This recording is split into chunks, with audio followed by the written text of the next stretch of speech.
레위기 11장 44절부터 47절 우리 한 목소리로 합독하겠습니다. 나는 여호와 너희의 하나님이라. 내가 거룩하니 너희도 몸을 구별하여 거룩하게 하고 땅에 기는 길 짐승으로 말미암아 스스로 더럽히지 말라. 나는 너희의 하나님이 되려고 너희를 애굽 땅에서 인도하여 낸 여호와라.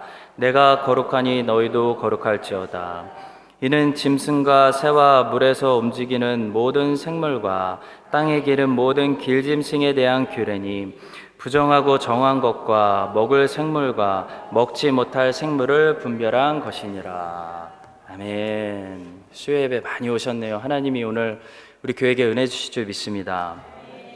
오늘은 정한 음식과 부정한 음식이라는 제목으로 말씀을 전하겠습니다. 레위기 11장은 표면적으로만 보면 이스라엘 백성들이 먹을 수 있는 깨끗한 음식과 부정한 음식에 관한 것을 설명하는 것처럼 보입니다.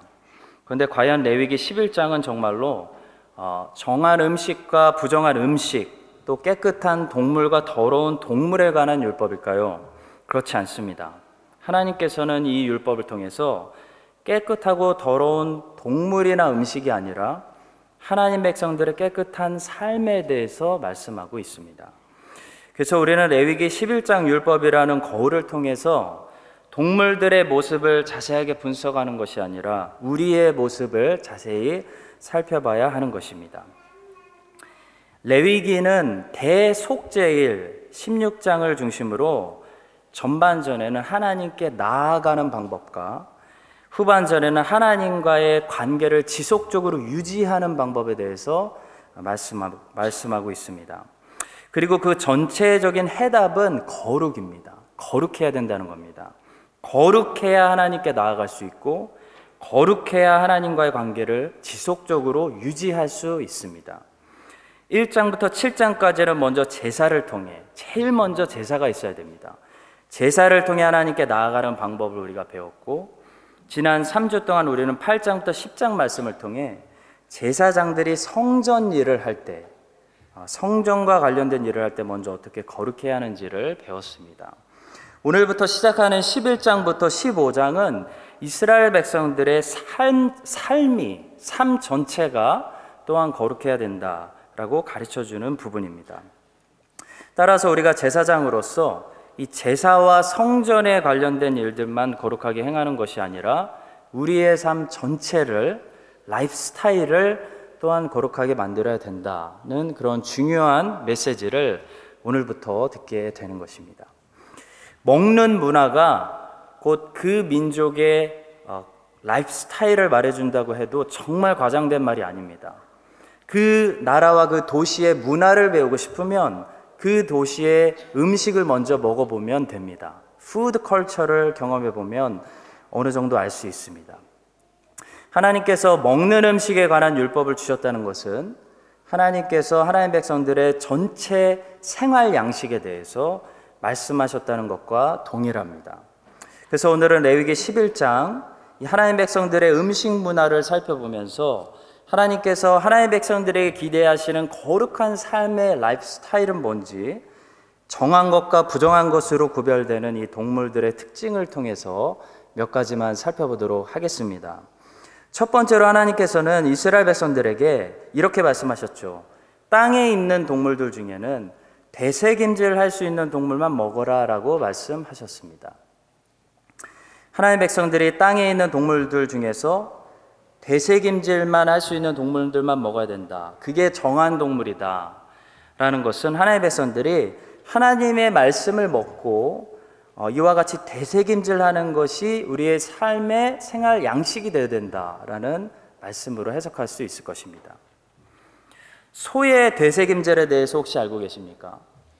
소는 풀을 먹고 한 번에 삼켜버리는 것이 아니라 위에 저장해 놓은 다음에 다시 꺼내서 입에서 씹고 또 씹고 잘게 부셔서 다시 위로 보내는 그 되새김질을 한다고 합니다. 소는 신기하게 위가 4개가 있다고 합니다. 소위는 혹위라고 부르는 제1위, 벌집위라고 부르는 제2위, 겹주름이라고 부르는 제3위, 그리고 주름위라고 부르는 마지막 제4위, 이렇게 위가 4개로 나눠져 있다고 합니다. 풀을 입에서 씹고 삼키면 처음에 이 풀이 첫 번째 위나 두 번째 위로 넘어가서 거기서 완전히 소화되는 것이 아니라 거기 저장해 놓은 다음에 그것을 다시 입으로 꺼내서 입에서 다시 되새김질을 하고 맛을 충분히 느낀 다음에 마지막으로 3위나 4위로 넘긴다고 합니다. 그것이 되새김질입니다. 그래서 소는 풀에 있는 영양분을 놓치지 않고 최대한 뽑아내서 자기 몸의 피와 살로 바꾸는 되새김질을 하는 것입니다. 성도 여러분, 하나님의 백성들도 하나님의 말씀을 되새김질 해야 된다고 성경이 가르쳐 줍니다. 시편 1편에 보시면 복 있는 사람은 무엇을 합니까? 여호와의 율법을 즐거워하여 그의 율법을 그냥 한 번 듣는 것이 아니라 주야로 밤낮으로 묵상하는 자다, 되새김질하는 자다라고 말하고 있습니다. 그러니까 한 번 듣는 게 아니라 반복해서 듣고 또 듣고 하는 것이 되새김질입니다. 이 복 있는 자처럼 우리가 철을 따라 열매 맺는 삶을 살려면 말씀을 한 번 듣는 자가 아니라 말씀을 자주 듣고 되새김질하는 자가 되어야 됩니다. 아침에 들었는데 저녁에 또 듣고 주일에 설교 들었는데 주일 다음 주까지 못 기다려서 이렇게 수요 예배 말씀을 또 듣고 이게 묵상하는 겁니다. 이 묵상이 가능하려면 반드시 여호와의 율법을 즐거워해야 되죠. 저 시편 기자는 복 있는 사람은 여호와의 율법을 즐거워하기 때문에 묵상합니다. 말씀 듣는 게 즐겁지 않은 사람은 한 번 참고 들을 수는 있습니다. 근데 되새김질 할 수는 없습니다. 되새김질 하려면 말씀을 즐거워해야 됩니다. 시편 19편에서 묵상하는 사람 다윗은 여호와의 말씀이 입에서 꿀보다 더 달다라고 고백했습니다. 시편 19편 10절입니다. 금 곧 많은 순금보다 더 사모할 것이며 꿀과 송이꿀보다 더 달도다. 하나님의 백성의 첫 번째 거룩한 라이프 스타일은 하나님의 말씀의 맛을 알아서 하나님의 말씀을 주야로 묵상하는, 그러니까 자주 되새김질하는 삶이 우리 거룩한 백성들의 첫 번째 생활 양식입니다. 이 말씀의 맛을 몰라서 말씀 되새김질의 즐거움을 모르는 사람은 어떻게 될까요? 세상에 자꾸 다른 즐거움에 끌려가게 되는 것입니다. 우리는 만족이 돼야 잠을 잘 수 있는 존재입니다. 그런데 하나님의 말씀이 우리를 만족시켜주고 우리에게 편히 잘 수 있도록 오늘도 하루 종일 꿀맛을 잘 빨았다라고 고백할 수 있도록 우리 영혼에 만족을 준다면 우리는 하루를 죄 짓지 않고도 또 다른 재미 찾지 않고도 잘 잘 수 있는 것입니다. 어떻게 하면 하나님께서 기뻐하시는 거룩한 삶을 우리가 살 수 있을까요? 제일 첫 번째로 말씀의 맛을 알아야 됩니다. 말씀의 맛을 알아서 말씀을 되새김질하는 영적인 습관이 우리에게 있어야 됩니다. 복 있는 사람의 첫 번째 특징이죠. 오직 여호와의 율법을 즐거워하여 그 율법을 주야로 묵상하는도다 라고 시편 1편을 시작해서 시편 150편까지 갑니다. 시편이 말씀하는 복 있는 사람 제일 첫 번째 특징입니다. 여호와의 말씀을 되새김질하고 즐거워하는 자입니다. 아침부터 저녁까지 온전히 하나님의 말씀, 또 말씀을 공부할 수 있는 그 기쁨, 그것이 우리 손에서 우리의 입술에서 늘 붙어다니는 그런 꿀 같은 인생을 사시기를 예수님의 이름으로 간절히 축원합니다. 자, 두 번째로 하나님께서는 땅에 있는 동물들 중에 굽이 갈라지지 않은 것은 먹으면 안 된다. 그건 부정한 것이다 라고 말씀하십니다. 그러니까 땅에 있는 동물들 중에는 어떤 동물들을 정한 동물이냐면 먹을 수 있냐면 첫 번째는 되새김질을 해야 되고 그 동물이, 두 번째는 동시에 굽이 갈라져 있어야 된다는 겁니다. 이 두 가지 컨디션을 동시에 만족시킨 동물만 먹을 수 있다라는 것이 하나님의 말씀입니다. 그 하나님이 친히 example까지 보여주시면서 설명해 주십니다. 어떤 예를 들어주셨습니까? 낙타는 되새김질은 하지만 굽이 갈라지지 않았기 때문에 먹지 말라, 부정한 동물이다 말씀하십니다. 반대로 돼지는 굽은 갈라져 있는데 되새김질을 하지 않기 때문에 부정한 동물이다. 먹지 말아라 라고 하고 있습니다. 그러니까 하나만 해도 안 된다는 겁니다. 이것이 하나님의 포인트입니다. 성도님들, 둘 다 해야 됩니다. 하나만 하면 절대 안 됩니다. 하나만 잘해도 부정한 동물입니다. 되새김질을 할 수 있어야 되고 동시에 굽이 갈라져 있어야 됩니다. 자, 굽이 갈라져 있다는 것은 하나님의 백성들이 세상에서 거룩해야 함을 말해주고 있습니다. 갈라짐, 분리됨을 통해 성경이 가르쳐주는 메시지는 구별, 성별, holiness입니다. 중요한 것은 말씀을 묵상하는 것만으로는 하나님이 기대하시는 거룩하고 정결한 삶을 우리가 살 수 없다는 겁니다. 정결한 동물이 되려면 되새김질도 해야 되고 굽도 갈라져 있어야 하는 것처럼 정결한 백성의 삶을 살려면 말씀을 묵상하고 또 반드시 세상의 죄악에서 구별된, 갈라진 다른 길을 가는 삶을 살아야 된다는 겁니다.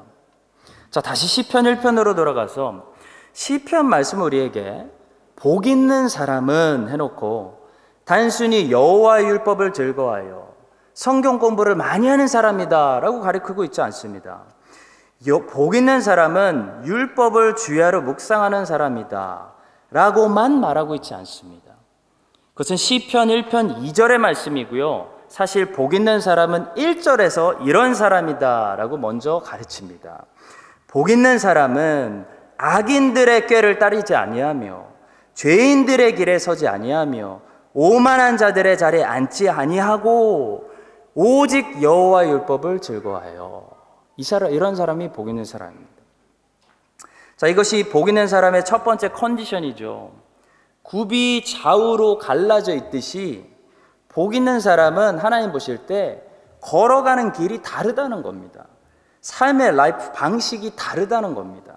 악인들의 삶과 완전히 분리되어 있다는 겁니다. 악인들이 가는 길에 다니지 않는다는 겁니다. 그리고 여호와의 율법을 묵상하는 자다. 그러니까 두 가지를 다 해야 복 있는 사람입니다. 하나만 있어도 안 된다라는 겁니다. 낙타는 되새김질을 할 수 있는데 굽이 갈라져 있지가 않아요.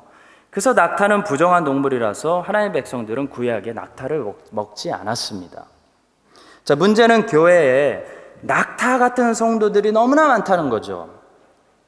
말씀의 자리에서 많은 시간을 보내지만 말씀은 좋아합니다. 그러나 그것이 나의 삶의 거룩한 모습에 거룩을 만들어내지 못한다는 거죠. 왜 그럽니까? 시편 1편 1절의 말씀은 없으면서 1절은 건너뛰고 시편 1편 2절의 말씀만 있는 사람은 3절이 이야기하는 열매에 이르지 못하기 때문입니다. 시냇가에 심은 나무가 철을 따라 열매를 맺으며 그 잎사귀가 마르지 아니함 같으니 그가 하는 모든 일이 다 형통하리로다. 이 말씀이 이루어지려면 1절과 2절이 있어야 됩니다. 성도 여러분, 왜 그렇게 많은 크리스천들이 하나님의 말씀을 통독하고 성경 공부하고 큐티하고 하는데도 교회는 점점 잎사귀가 마르고 열매가 없을까요? 악인들의 꾀를 따르고 죄인들의 길에 기웃거리고 오만한 자들의 자리에 함께 앉아있기 때문이라는 겁니다. 우리는 두 가지를 다 잘해야 됩니다. 굽이 갈라진 인생, 명확하게 갈라진 인생, 그리고 되새김질하는 인생 꼭 기억하시기 바랍니다. 악인들의 삶과 완전히 갈라진 인생, 그리고 여호와의 말씀에서 꿀보다 단맛을 주야로 묵상하는 인생, 우리 모두 꼭 돼서 시즌을 따라 여러 종류의 열매들을 맺으며 잎사귀가 마르지 아니하고 하는 모든 일이 형통하게 되시기를 예수님의 이름으로 간절히 축원합니다. 세 번째로 바다에 사는 동물들 중에서 하나님 말씀하시는데요. 하나님은 지느러미와 비늘이 없는 것은 부정한 동물이다. 먹지 말아라 말씀하셨습니다. 자, 지느러미와 비늘은 물고기의 힘과 관련이 있습니다. 바다라는 환경은 어떤 환경인가요? 그냥 살기 좋고 평안하고 고요한 것이 아니죠. 바다라는 환경은 거친 물살이 존재합니다. 그때 이 바다의 거친 물살에 저항할 수 있는 힘이 없으면 그때부터 그냥 끌려다니게 되는 겁니다. 자, 물고기는 지느러미와 비늘을 통해서 바다라는 환경에서 헤엄치지 끌려다니지 않습니다. 자, 세상에는 헤엄치는 사람이 있고 끌려다니는 사람이 있습니다. 성도는 세상이라는 환경 속에서 세속의 물결 속에서 저항해서 주님이 우리를 부르시는 방향으로 헤엄치는 존재가 돼야지, 그것이 거룩한 인생이지 끌려다니는 존재가 되면 안 된다는 것입니다. 자, 다시 시편 1편을 보시면 시인은 악인들의 삶의 특징을 묘사하고 있는데요, 악인들의 삶의 첫 번째 묘사하는 특징은 뭐냐면 그들의 삶이 항상 언제나 끌려다니는 삶이라는 겁니다. 시편 1편 4절의 말씀입니다. 악인들은 그렇지 아니하며 오직 바람에 나는 겨와 같도다 라고 말씀합니다. 악인들의 특징입니다. 시편 1편에서는 세상의 영향을 바람으로 표현했습니다. 바람이 이쪽에서 불어서 저쪽으로 불어가면 그러니까 세상의 악인들은 그 바람을 따라서 다 저쪽으로 끌려간다는 겁니다. 그것이 악인들의 특징입니다. 악인들의 특징은 뿌리가 없습니다. 이게 성경이 말하는 악인들의 특징입니다. 저항할 수 있는 힘이 없다는 겁니다. 사탄과 세상이 일로 몰아가면 그냥 가는 겁니다. 이게 악인들의 특징입니다. 자, 레위기 11장에서는 다시 이 세상의 영향력을 바다로 표현하고 있습니다. 바다에서는 헤엄치지 않으면 어떻게 되죠? 휩쓸려 가는 겁니다. 가만히 있으면 끌려다닐 수밖에 없는 겁니다. 성도 여러분, 세상은 지금도 엄청난 바람으로, 엄청난 파도로, 우리가 영적으로 보게 되면 엄청난 바람과 엄청난 파도로 여러분과 저를 어느 방향으로 끌고 가려고 애쓰고 있다는 사실을 우리가 알아야 됩니다. 그래서 깨어서 정신 차리지 않으면, 진리의 말씀을 꼭 붙들지 않으면 쉽게 휩쓸려서 가고 있으면서도 자기가 휩쓸려 가고 있는지도 모를 수 있습니다. 내 인생이 어느새 돌아보니 여기까지 와 있네 라는 것에 부딪힐 수 있다는 겁니다. 그래서 주님은 성도들에게 이렇게 말씀하셨죠. 늘 깨어있으라. 깨어있으라는 겁니다. 그냥 깨어있으라 말씀하신 것이 아니죠. 깨어서 기도하라는 겁니다. 기도하라고 말씀하셨습니다. 자, 왜냐하면 기도하면 우리가 하나님의 말씀을 들을 수 있기 때문입니다. 기도하면 다른 것이 아니라 하나님이 성경을 통해서 우리에게 말씀을 들려주기 시작합니다. 자, 대화가 이루어지는 것입니다. 우리는 기도하고 하나님은 어떤 헛된 자기 생각 음성이 아니라 성경을 통해서 우리에게 말씀하여 주십니다. 자, 하나님의 말씀이 다시 들리기 시작하면 우리는 우리의 삶의 기준을 찾게 됩니다. 아, 여기구나. 아, 여기로 돌아가야 되는구나. 아, 여기가 기준이구나. 결코 시대가 지나도 변하지 않고 항상 그대로 그 자리에 있는 변하지 않는 진리를 붙들 수 있게 되는 것입니다. 자, 그래야 바람에 이리저리 날려다니는 겨 같은 삶을 살지 않을 수 있습니다. 악인들의 특징은 기준이 없습니다. 말씀을 떠났기 때문입니다. 그들의 삶에는 기준이 없기 때문에 이쪽으로 갔다가 저쪽으로 가고 저쪽으로 갔다가 다시 이쪽으로 오고 방황하는 삶을 살 수밖에 없는 것입니다.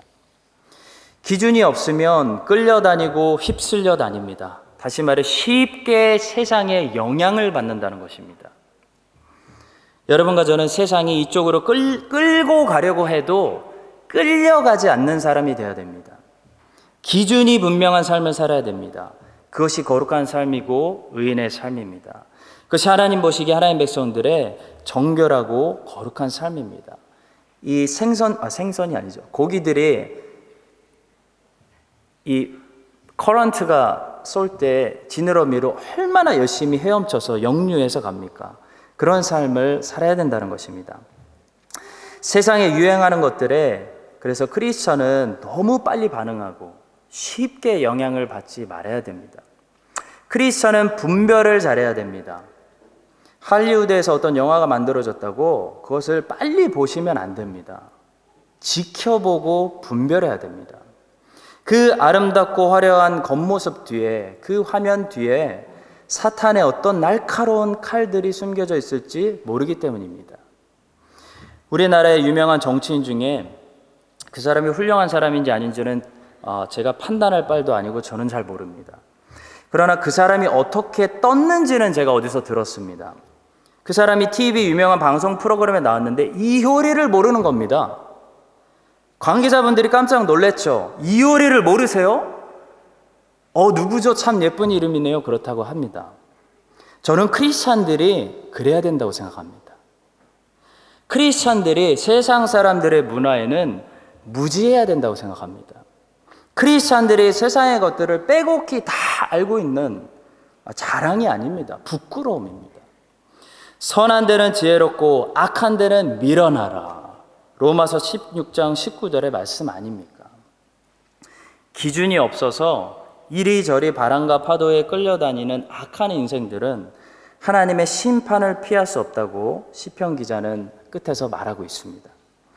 본문 레위기 11장 10절 말씀, 물에서 움직이는 모든 것과 물에서 사는 모든 것 강과 바다에 있는 것으로서 지느러미와 비늘 없는 모든 것은 너희에게 가증한 것이라 라고 말씀하신 것처럼 바다에서 지느러미와 비늘 없이 헤엄치지 않고 저항하지 않고 역류하지 못하고 분별 없이 이리저리 세상에 가자고 하는 곳으로 끌려다니는, 하나님 보실 때 그런 삶은 가증한 삶이라는 것입니다.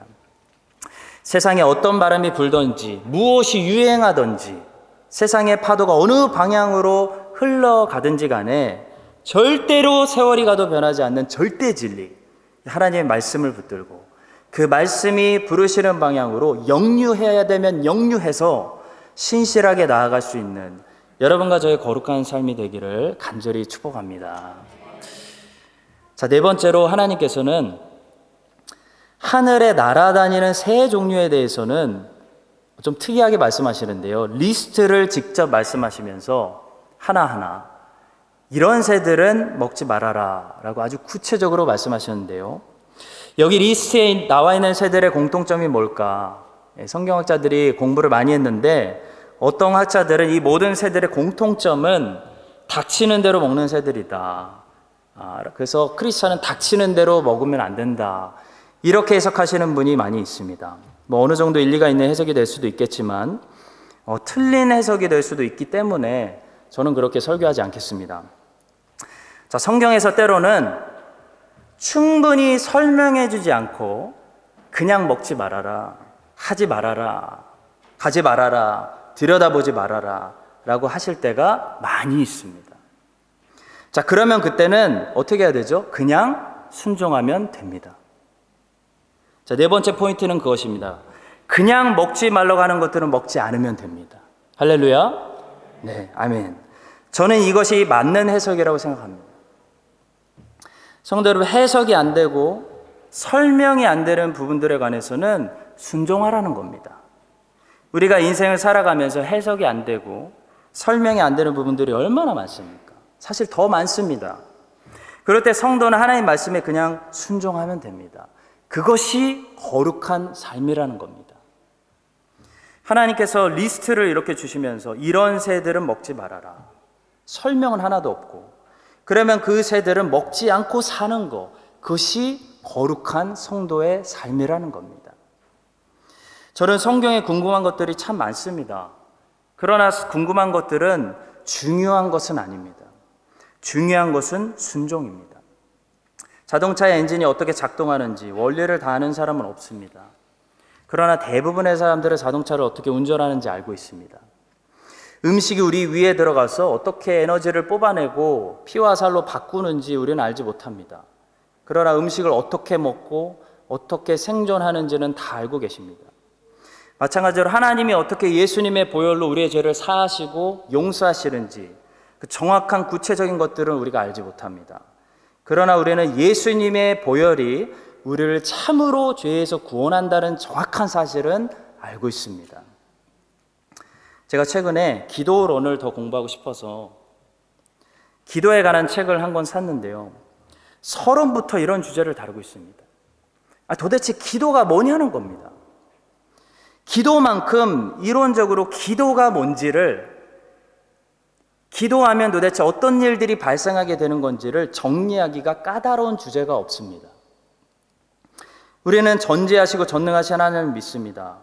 하나님은 모든 것을 알고 계시고 모든 것을 예정하시며 모든 것을 계획대로 주권적으로 이끄시는 분이시고 실수가 없는 분이라고는 사실을 믿습니다. 그런데 우리의 기도가 도대체 그 하나님의 사역에 어떤 영향을 주는 건지 알 길이 없습니다. 누가 기도를 정의할 수 있겠습니까? 기도만큼 가장 이해가 안 되고 정리가 안 되는 표현할 수 없는 신비로운 주제가 신학에 없습니다. 그런데요, 기도는요, 아이들도 다 할 수 있습니다. 제 애들도 기도합니다. 누구나 기도는 가르쳐 주지 않아도 금방 하는 법을 알고 있다는 겁니다. 뭘 말해주는 겁니까? 한마디로 기도는 기도가 뭔지를 아는 것이 중요한 것이 아니고 기도를 하는 것이 중요하다는 겁니다.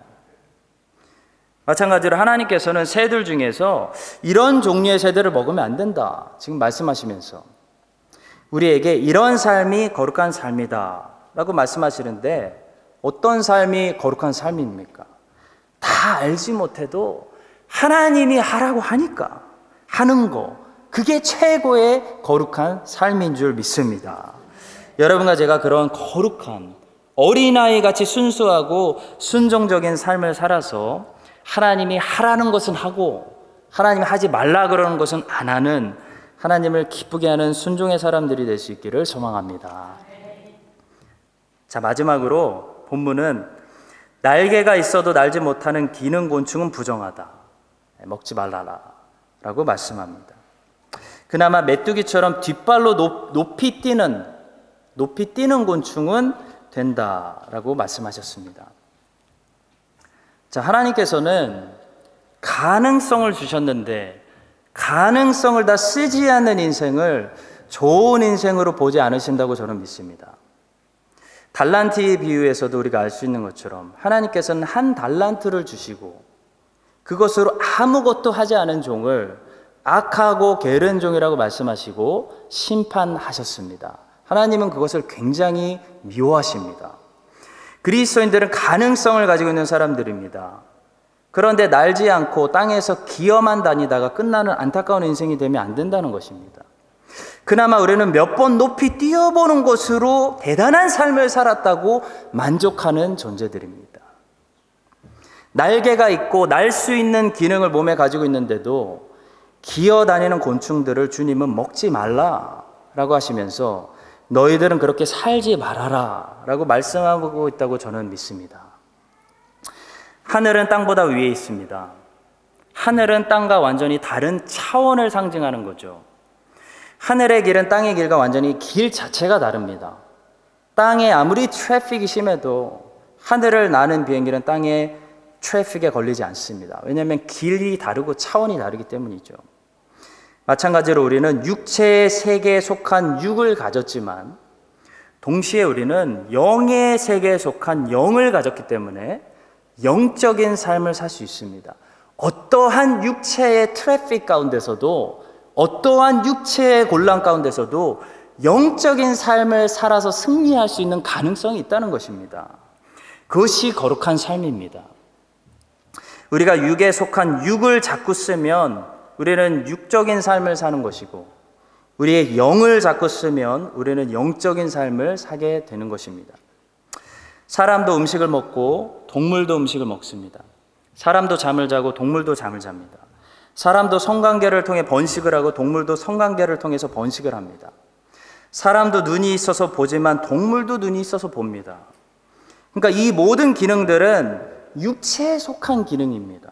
우리의 육에 속한 일, 우리의 육이 좋아하는 일, 육의 desire, 육이 원하는 일들이라는 것입니다. 그러니까 매일 먹기만 하고 자기만 하고 보기만 하고 TV만 보고 성관계를 하기 위해서 산다면 그건 동물과 다를 게 없다는 겁니다. 그건 아무리 잘해도 그런 삶은 육체의 삶을 사는 겁니다. 날개가 있는데 날지 않고 땅에서 기는 삶을 사는 것과 같은 것입니다.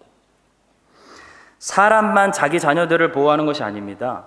동물들도 자기 새끼들을 보호합니다. 아니, 얼마 전에 굉장히 황당한 유튜브를 봤는데, 죄송합니다, 이런 유튜브를 봐서. 호주에서 캥거루를 때렸는데 그 캥거루 아빠가 집에 와서 복수하려고 하더라고요. 아빠 캥거루가. 황당했습니다. 동물들도 자기 새끼들을 보호하는 보호 본능이 있습니다. 자, 그래서 우리는 가끔 아이를 돌보는 이 엄마들에게 뭐라고 부르죠? 동물적인 보호 본능, 이라는 말을 붙이지 않습니까? 자, 그러니까 아무리 자기 자녀를 잘 돌봐서 훌륭하게 키우는 부모라도요, 자기 자녀만 잘 보호하는 그 일은요, 사람의 영이 하는 일이 아니라 그 사람의 육이 하는 육적인 일이라는 겁니다. 왜냐하면 동물들도 그렇게 하기 때문입니다. 이런 인생은 하나님 보시기에 부정한 인생입니다. 왜냐하면 하나님은 사람을 그보다 더 훌륭한 자기 자식뿐만 아니라 남의 자식을 자기 자식만큼 사랑할 수 있는 영적인 존재로 만드셨기 때문입니다. 그렇다면 영이 없는 동물들은 절대로 할 수 없는데 영을 가진 사람들만 할 수 있는 영적인 일들은 무엇일까요? 금방 알 수 있습니다. 동물들이 못하는 거. 예배, 기도, 희생, 용서, 사랑, 이런 것들이 동물들이 하지 못하는, 우리의 육이 하는 것이 아니라 우리 안에 있는 영이 해내는 영적인 일이라는 겁니다. 또 한 가지 중요한 것이 있습니다. 말이 있습니다. 말. 사람은 말을 합니다. 말은 영의 세계에 속한 영역입니다. 동물들은 소리를 내는 거지 말을 하지 않습니다. 말은 영의 소통입니다. 따라서 우리는 말을 잘해서 상대방의 영혼을 위로할 수도 있고, 말을 잘못해서 상대방의 영혼에 상처를 줄 수도 있는 것입니다. 우리 하나님은 말씀하시는 하나님이십니다. 하나님은 말씀으로 영적인 존재인 우리들에게 소통하시는 분이십니다. 성경은 처음부터 끝까지 이 말이 얼마나 중요한지 우리에게 가르쳐 줍니다. 이스라엘은 가데스 바네아에서 말 잘못했다가 40년 광야 사형 선고를 받았습니다. 야고보는 우리에게 혀를 다스리라고 말합니다. 우리가 우리의 날개를 사용해서 영적인 삶을 살려면 반드시 말의 변화가 있어야 됩니다. 말의 열매가 있어야 됩니다. 땅에 속한, 육에 속한 사람들처럼 말하면 안 된다는 겁니다. 우리는 하늘에 속한 사람들처럼 말해야 된다는 겁니다. 사랑하는 성도 여러분, 하나님께 인정받는 거룩한 삶을 우리가 살아가려면 영이 하는 일들을 잘해야 됩니다. 아무리 밥을 잘 먹어도 밥 잘 먹는 일은 육이 하는 일이기 때문에 하나님께 영광 돌리지 못합니다. 그냥 적당히 먹으면 됩니다. 영이 하는 일들을 이 땅에서 잘해야 됩니다. 동물들이 하지 못하는 거, 예배 드리는 일, 기도하는 일, 용서하는 일, 사랑하는 일, 희생하는 일, 말하는 일, 그런 일들을 잘해야 되고 그런 일들의 열매가 있어야 됩니다. 우리의 영이 하는 일들이 우리의 육체가 원하는 일들을 잘 다스리고 절제시켜서 정말 사람다운, 정말 날개를 사용하는 영적인 존재다운, 하나님이 구속하시고 입양하신 하나님의 자녀들다운 그런 높은 차원의 인생을 살아갈 수 있는 여러분과 제가 될 수 있기를 주님의 이름으로 간절히 축원합니다.